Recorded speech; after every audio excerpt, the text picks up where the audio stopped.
Does the Dodgers offense have a problem? Well, I don't think we can say that yet, but we definitely have some concerns. Let's get locked on Dodgers. You are Locked On Dodgers, your daily Los Angeles Dodgers podcast. Part of the Locked On Podcast Network, your team every day.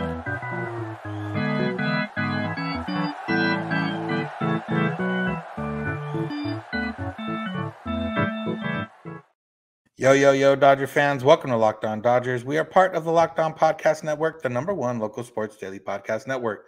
Locked On, your team every day.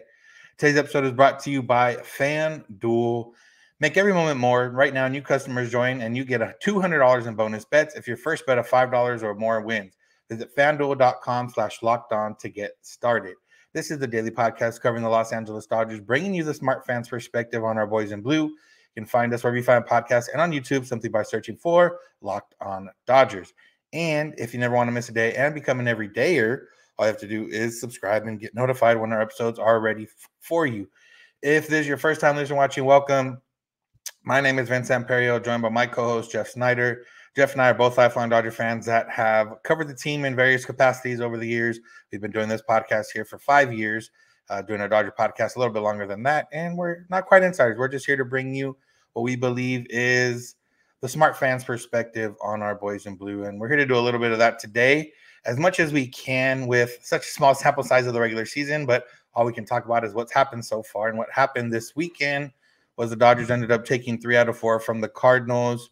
It looked like they were going to split a late rally on Sunday, got them the win, took 3 out of 4, made the weekend a whole lot better than a split would have been, right, Jeff? Yeah, for sure. The thing that blew me away the most this weekend, Vince, you say we've been doing the podcast for 5 years plus a little bit before that. On the ESPN broadcast today, when Chris Taylor came up to bat his last time, they said Taylor's now in his 9th season with the Dodgers. And you and I were already podcasting together about the Dodgers when the Dodgers traded for Chris Taylor.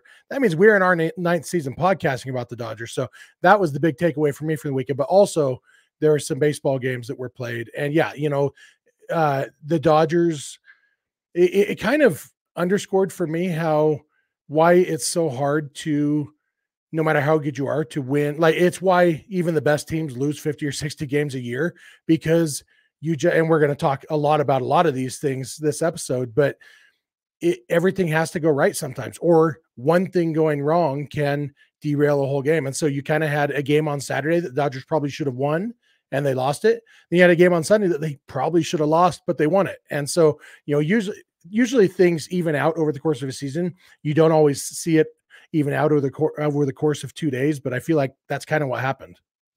Yeah, and that's, what it comes down to is,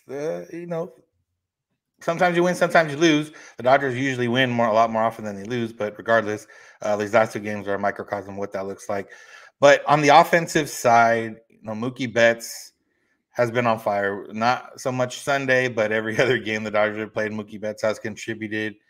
But when you kind of break down, everything in a small sample size, obviously they've only played the Cardinals for 4 games. They played the Padres for a couple, and the Korea games we can not quite throw out, but you can kind of toss them out a little bit just because there was a lot going on over there in terms of everything. But when it comes down to the offense, a lot of people have the Dodgers as one of the best lineups in baseball, and that's still very much possible. But we saw how that can turn a little bit, how the, rear its ugly head, as they say. And we kind of saw that this last weekend with, not getting a lot from the bottom of the order, and not just not getting a lot from the bottom of the order, but not even putting the ball in play. James Outman has had a rough start to the season. Jason Hayward hasn't looked so great. And then you mix that in with, Teoscar's had a couple bad games, 1 good game. Can even ramp up to Ohtani and Freddie Freeman a little bit as well. But I don't think we're as concerned about them. But, has the start of this season for the bottom of the order got you worried a little bit? Maybe a little bit. We saw that, James Outman, he's looked really bad quite a bit so far this season. And we saw that last year when he went through his slump. There's been a lot of similarities. I was hoping with him hitting so well in spring training this year, and I was kind of hoping that last year's slump would have been his sophomore slump, and he was already past that. But, it is important to remember it's been 6 games. It's been 4 games under regular conditions. And so it's definitely too soon to draw any actual conclusions. But yeah, I mean, I would like to see James Outman making contact a little bit better. Teoscar Hernandez is all or nothing. But honestly, like I can handle a 50% strikeout rate if he's also going to give us a 30% extra base hit rate. He's got a double and 1 double? No, 2 doubles and 3 homers. So of his 6 hits, 5 of them are for extra bases, which is how you have a 250 batting average and a 708 slugging percentage. It's hard to maintain that sort of ISO. And so like, as those things even out, that's kind of the thing. Like even Teoscar, Outman hasn't had the power. And so his strikeouts, where, hasn't struck out as much as Teoscar, but he hasn't hit the ball hard much, and he hasn't had evening out. So Outman, just by nature of baseball, his numbers are probably going to go up some, and Teoscar's are going to go down some. And so they probably both need to kind of make better contact, and and they probably will. Like it's a weird thing. I was very optimistic because Teoscar did hit a home run off a righty, and he hadn't looked good against any righties for the most part yet. And so that was nice to see. Hopefully he can something will click with him, because if he can even be passable against righties, he's been pretty darn good against lefties in his career. Yeah, and I think, well, obviously, that top of the first or the bottom of the first in Saturday's game, not quite the bottom of the order, but you get bases loaded with Mookie and Ohtani and Freddie, and then you get 3 straight strikeouts against Lance Lynn. And Will Smith has hit pretty well so far this season. Hadn't been too much with runners on base. He did come through, on Saturday a couple times with runners on base, or at least one time. But then, Muncy, we talked about it in Korea, where he came up every time he came with runners on base, he didn't do anything. Anytime he came up with nobody on, he came through, twice in the last couple of days. He tied the game on Saturday with a nice hit, went down and got it in a moment that, maybe a lot of us thought he might strike out there, just because that's what we've gotten used to. And then he came through with the big home run against a left-handed pitcher on Sunday. But yeah, I think that bottom of the order really quickly can be like, oh man, like the Dodgers offense is kind of down. And we even saw the lefty switches a couple of times, and Kike and Taylor started a couple games, and it again, it's one series. There's not much for us to draw off of other than that, but we saw how it can be if it's not working the way it's supposed to be working. Even Lux hasn't really hit necessarily well either. And it does get you thinking a little bit like, oh man, like, hopefully this is not what the case is. Hopefully everybody can pick it back up and at least even if just Outman and Hayward and those guys replicate what they did last year, that's something that Dodgers are going to take for sure. Yeah, Lux has the second worst OPS plus on the team right now. Only Kike has been worse. But even Shohei Ohtani, like, he's shown some flashes. We had an email from a listener, Miguel, asking about if we were worried, or sorry, Michael, not Miguel. We had an email from Miguel too, but that was a different topic. Michael asked if we're worried about Ohtani's lack of power and if maybe it's related to the elbow injury. And I really don't think it is, because he's hitting the ball hard. I think he already has the 3 hardest hit balls of any Dodger in the last 3 seasons. So he's hitting the ball hard. And he said after Saturday's game, he feels like it's more of a timing thing, that he's just not making the right kind of contact he wants. And so I could see timing being, causing him to hit more ground balls and not as many, hard line drives and hard fly balls as he normally does. And so hopefully as he figures out that timing, because right now, I mean, Ohtani's OPS plus right now is 70. Like, he's been well below average offensively. And the crazy thing about all this, and maybe this will segue into our next segment, is the fact is, even with some of these guys struggling, like really Mookie and Smith are probably the only guys you could say they've performed the way that we hope they will. Maybe Muncy too, but still a lot of strikeouts. But even with all that, the Dodgers would be 6-0 if the bullpen had pitched better, Yeah, my offense has still been putting up runs. It just hasn't necessarily been again, the 2 times they didn't put up enough runs was the times the bullpen gave up a lot of runs. So yeah, but yeah, that exactly what we're going to lead into. The Dodgers bullpen. Is there any concern there? Is it just a matter of we need some health and some guys to come back? We'll get into that. Make sure to keep it locked on, Dodgers. Today's episode is brought to you by FanDuel. Sports calendar is loaded, and FanDuel is making it even more exciting to get in on the action, because right now new customers get $200 in bonus bets with any winning $5 bet. That's $200 you can use to bet on the tourney, MLB, NBA, NHL, and so much more. The Dodgers are going to play the Giants this week. If you think the Dodgers are going to win any of those, you can put down a $5 bet on that. And if the Dodgers win, you get $200 in bonus bets to use. So go check it all out. FanDuel.com/locked on and make your first bet a big win. FanDuel, America's #1 sportsbook. Today's episode is also brought to you by LinkedIn. If you're struggling to close deals, because B2B selling is tougher than ever, and we want to tell you about LinkedIn Sales Navigator. LinkedIn Sales Navigator is a sales intelligence platform that helps professionals effectively prospect and engage high-value customers, drive higher revenue, and increase sales performance. Fueled by LinkedIn's 1 billion member platform, Sales Navigator gives you the most up-to-date first-party data, enabling you to unlock conversations with the people that matter. Sales Navigator helps you target the right buyers, surface key signals, and shows you hidden allies so you can find those buyers that are most likely to convert. So right now you can try LinkedIn Sales Navigator and get a 60-day free trial at linkedin.com/lockedon. That's linkedin.com/lockedon for a 60-day free trial. Let LinkedIn Sales Navigator help you sell like a superstar today. Just go to linkedin.com/lockedon to get started. I want to thank you for being in every day, or if you listen or watch every day, we appreciate you. If you don't, just go ahead and start listening and watching every day. We're in baseball season now, so we're going to have something to talk about just about every day, so there's no reason not to.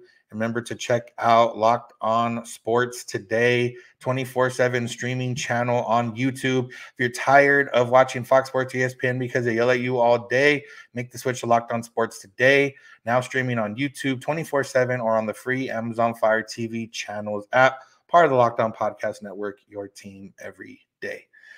All right, Jeff, like you mentioned, the bullpen has been, not the sole reason, but a big reason in the 2 losses, and had been, an issue in those games. But, is it more a matter of the wrong guys being in, the wrong guys being hurt?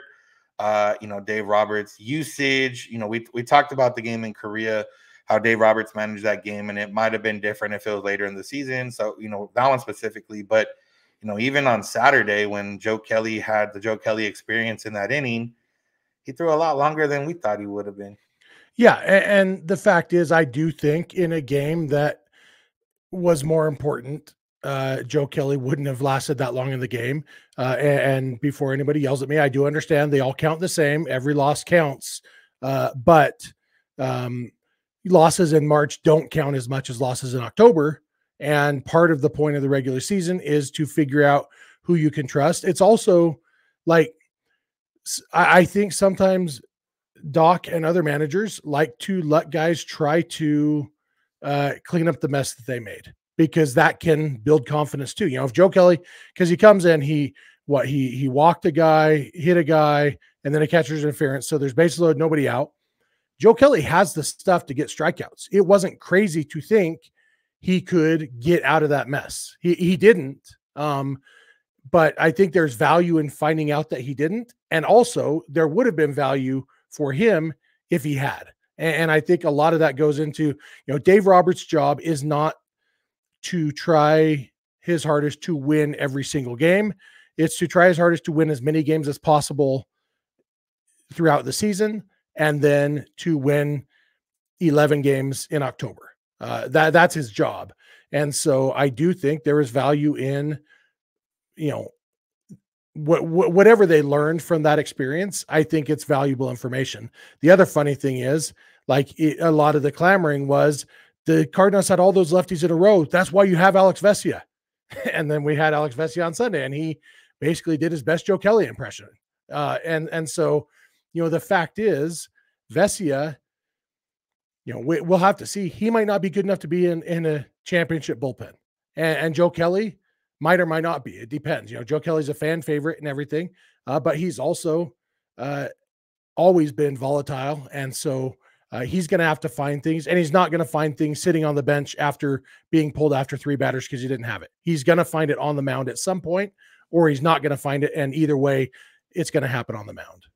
Yeah. And with Joe Kelly, obviously we've seen him be a part, a big part of a bullpen for a championship team. But I think at this point in his career, if he's your 6th, 7th reliever rather than your 3rd, 4th reliever in terms of leverage, then I think you're in a good spot. Like if Joe Kelly is your guy that's coming in the 5th, 6th inning of a game, and then occasionally when the other guys have gone too much in a few days in a row, and then you throw them in the back end, I think that's good. High leverage, definitely wouldn't have, trust them in the moment, but that's where the Dodgers are at right now. Specifically, Ryan Brazier has had a tough go of it so far. His spring training, led into the regular season. For whatever reason, if he turns back into a pumpkin, then yeah, there's a little bit of concern. And just in general of, okay, how many top-notch arms do we have? Kyle Hurt looked good. We'll talk about him a little bit in the next segment, but he's looked good and could be a guy that fills in a role in some later innings. Brusdar Graterol, we don't know when he's coming back right now, and that's someone that is a guy that takes on later innings for the Dodgers. Blake Trinan, we heard that basically kind of what we said the other day is that he's still hurting a little bit from getting hit, and he'll be back kind of once that subsides and he gets the arm strength back. So looking forward to seeing that. And I think it's one of those where so far everything's kind of gone, not everybody, but it's kind of gone wrong. Like JP Feyeisen hasn't quite bounced back, didn't look quite great. He's now in the minors right now. Michael Grove has looked good in the first inning of his 2 outings and not so much in the inning after that. So, it's a matter of like, do they change him to 1 inning reliever? Do they, there's a lot of questions in that sense. But I think overall, like, the meat on the bones is still there for this Dodgers bullpen. It's just a lot of different factors right now. And it's not to say that these aren't factors that are going to play into it all season. Like, if Ryan Brazier's bad all season, that's an issue. If, Joe Kelly is volatile all season, that's an issue. Like, we're not going to sit here and say it's not, but obviously it's a little bit too early to tell right now. Yeah. And as a team, you spend the first 3 months of the season figuring out what are our needs at the trade deadline. And last year they got Ryan Brazier, not at the trade deadline, but later in the season off the scrap heap. And that ended up being a great move for them. And so, yeah, it's, it's a combination of a lot of things. And so I think it's true that Dave Roberts leaving Joe Kelly in the game on Saturday too long cost them the game. But I also don't necessarily think that's a bad thing. Because the fact is Dodgers almost won that game too. Like they're one Shohei Ohtani swing away from winning that game. Like it's been remarkable to me watching, and even today. So I listened to most of Sunday's game on the radio while I was driving home from California, driving home to Utah. And I kind of felt the whole time like, well, seeing the big 3 batting in the 6th inning, okay, well, they're going to get up again. And so it's going to be okay. Like they're only down, and then Vesia, and so they're down by 4 at that point, but still it's like they can easily do that. We saw on opening day, the first 2 times the big 3 batted between the 6 of them, they scored 5 runs. And so they're each getting 2 more at bats. It didn't end up necessarily being them who did the damage, but it kind of underscored this Dodgers offense can score runs. And so they're never going to be out of it, but in a perfect world, they will get more help from the bullpen as the season goes on, whether that is guys like Brazier and Kelly improving, Vesia improving ideally, or guys like Graterol and Trinan coming back and, and making that happen, putting them basically better personnel available, which makes it easier for Dave Roberts to make the better decisions. Obviously Kyle Hurt, like you said, we'll talk about the next segment. He's not currently on the big league roster, but whenever he does come back, he will be a tool. So there's a lot of potential there. And it's kind of just, you could write down every thing that can go wrong with a bullpen on a piece of paper and put it in a hat and reach in the hat and pull one out. And yeah, that probably happened to the Dodgers in this opening weekend. Yeah. And when, you talked a little bit about the left-handed thing, and I think someone maybe wrote an article about the Dodgers bullpen kind of showing its cracks in terms of left-handedness. And, I saw some people on social media kind of talking about it as well.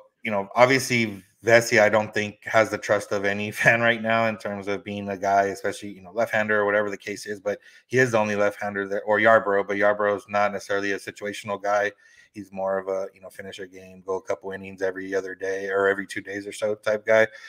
But, and it's not the matter. I still don't feel like the Dodgers are in a sense of, oh my God, we need a lefty, let's panic or whatever. But the two guys we talked about when we talked about whatever couple months ago or last month about the left-hander situation were Ryan Brazier and Joe Kelly, who had reverse splits last year. And Gratterall, who had reverse splits. And those guys aren't pitching well, and Gratterall's not pitching at all right now. And I think if those, again, is there a left-handed issue? Potentially, if those guys don't get back on track, because those were the guys we were expecting to kind of be good against left-handed pitching, and they haven't been. Yeah, Trinan had reverse splits too in 2021 or whatever it was that he was awesome. So yeah, they have guys who can pitch great against lefties. It didn't help that as I was driving home before the Dodger game started, I listened to the Yankees and Astros and heard the Yankees bring in Caleb Ferguson to face Yordan Alvarez in a tough spot, and he struck him out on 3 pitches. But he had some good games for the Dodgers too. But I don't think we'd necessarily be feeling a lot better if it was Ferguson instead of Vesia in that situation right now. So yeah. All right, there was a couple other things happening over the weekend on the roster-wise, and Walker Buehler pitched a game for the OKC baseball team. What happened, we'll look into that, so make sure to keep it locked on Dodgers. Today's episode is brought to you by Amazon Fire TV. It's very easy to set up Amazon Fire TV. You just, you use Amazon Fire TV, or you have a little Fire Stick and you plug it in and boom, you got right there for you. It's your destination for sports, from live games to highlights to in-depth analysis. And it offers amazing viewing experiences with smart TVs, as well as the Fire TV stick that I mentioned. They can plug into your existing TV and provides access to millions of movies and TV episodes, as well as free and live TV. So go check out Amazon Fire TV, because they recently created the Fire TV channels, which deliver a constant supply of the latest videos from your favorite sports brands, all for free. That includes all of us at Locked On and most of the big pro leagues and college conferences as well. Fire TV channels let you dive into all the game analysis, highlights, and more to keep up to date on all the latest in the world of sports. Not to mention great news, entertainment, gaming, travel, cooking videos as well. So check out Fire TV channels on Fire TV and Alexa devices. If you haven't checked out Fire TV channels, you should. Trust me. To learn more, visit www.amazon.com/lockedonfiretv. We want to thank you for making us your first listen every morning. If we're not your first listen every morning, we're perfect for your morning commute, your morning gym routine, your morning routine as you get ready for work or school or whatever you're doing. And if not, you can listen to us throughout the day as well. But, if you first thing on your mind in the morning is Locked On Dodgers, you're in a good spot. Remember, you can become a Locked On Dodgers insider at joinsubtext.com/LockedOnDodgers. You can go beyond the podcast and text directly with us. And, you can hear Jeff say something about a roster move that the Dodgers made, and then that end up biting him a little bit later. It's still what he said is probably still valid, but it didn't quite work out for us on Sunday. And in that sense, that was the Dodgers' decision to bring up and select the contract of Nabil Crismatt. They sent down Kyle Hurt. They moved Emmett Sheehan to the 60-day injured list. And then Crismatt ended up pitching some big innings and got the win for the Dodgers. Yeah, it was wild. I think I still stand by my point, which was that the reason they went with Crismatt instead of somebody else was because you want somebody who you don't mind if you have to DFA him when somebody's ready to come off the 60-day, or even just for the roster spot when Walker Buehler returns. Landon Knack, you don't necessarily want to call him up to sit in the bullpen when you're expecting him to be a starter in AAA. There's a lot of different reasons, but ultimately the reason Crismatt got called up is because he's expendable. And I think I still stand by that point, but he didn't necessarily look like the guy who had 8.41 ERA this spring. And who had I think even worse than that in the major leagues last year. He was his last 9 games had an ERA in his last 9 major league games. Yeah. And so he was a decent pitcher for the Padres a couple of years ago.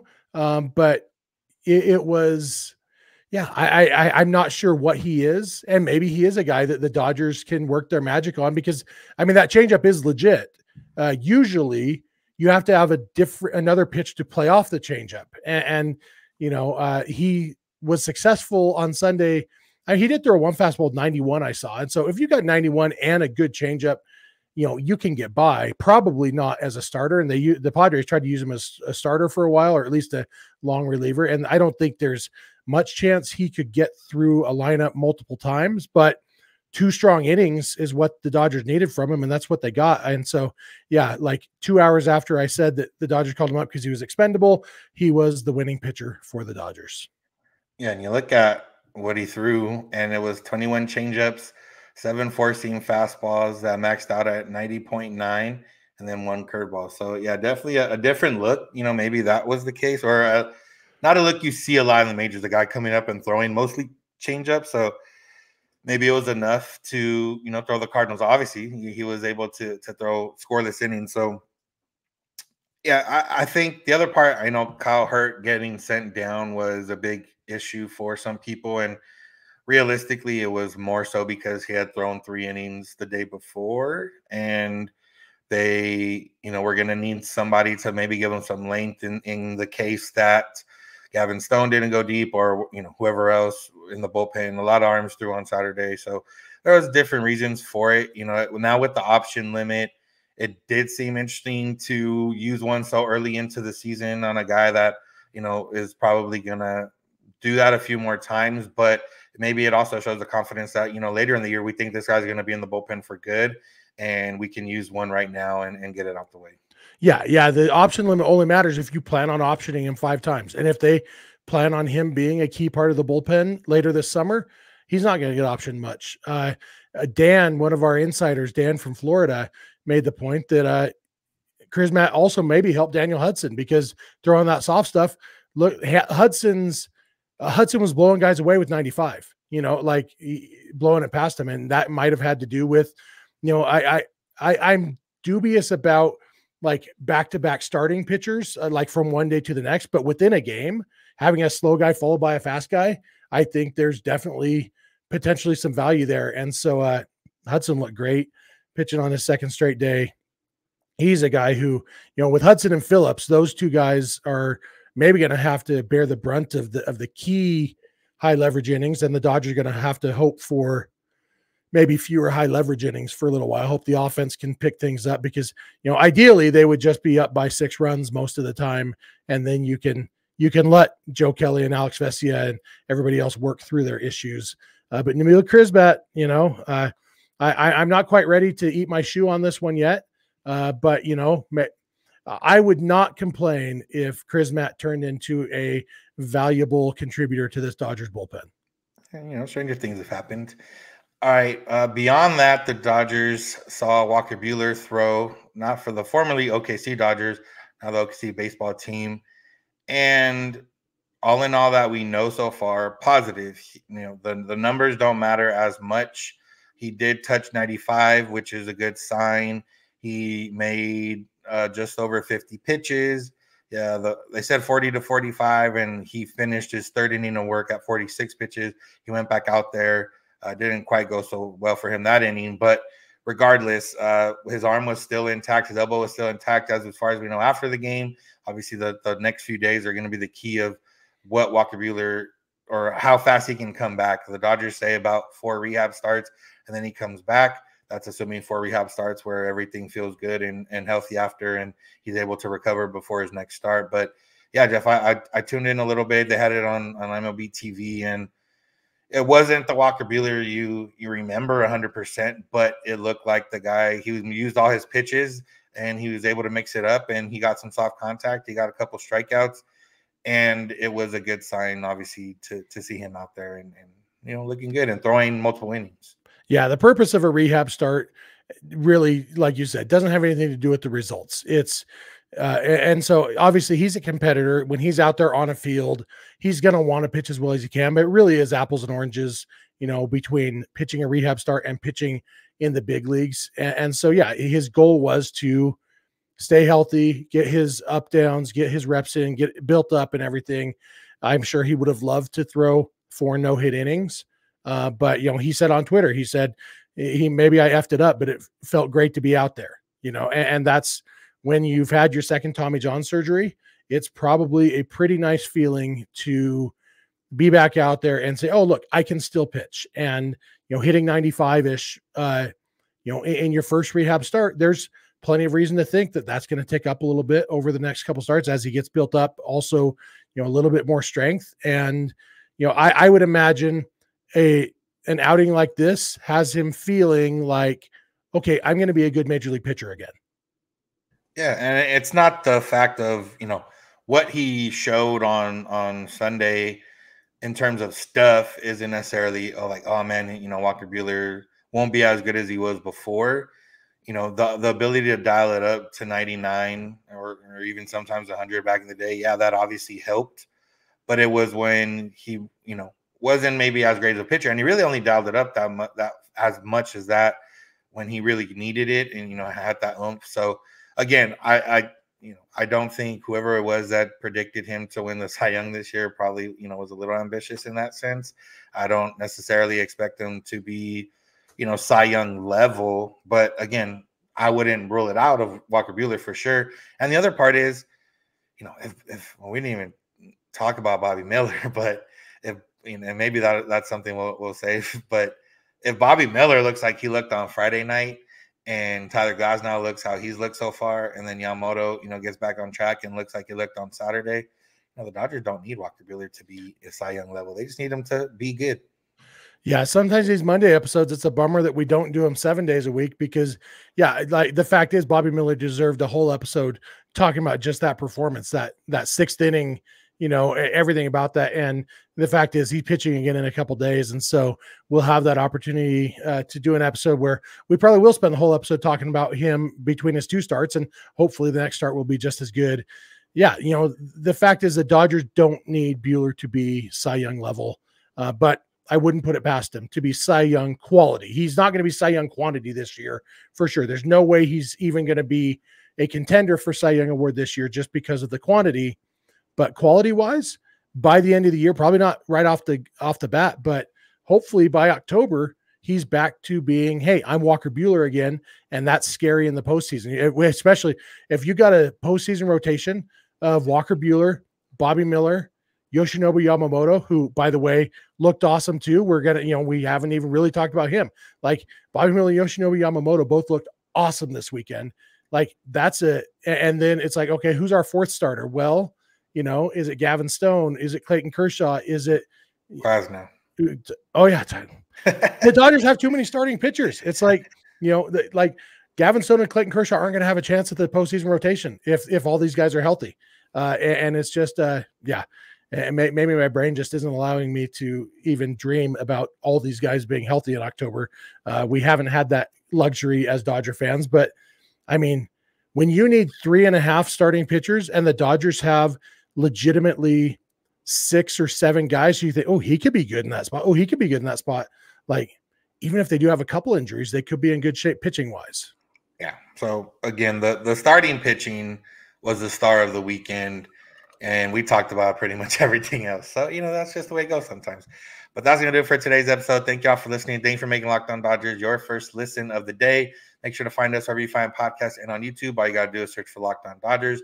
You can become an everydayer by listening or watching every day. You can become a Locked On Dodgers insider by going to joinsubtext.com/LockedOnDodgers. You can text directly with us. Here are thoughts on news and reactions to things that happen, or just ask us any questions that you may have as you're thinking about the Dodgers. You can also check out Locked On Sports Today and Locked On Sports Los Angeles, 2 24/7 streaming channels on the Locked On Podcast YouTube.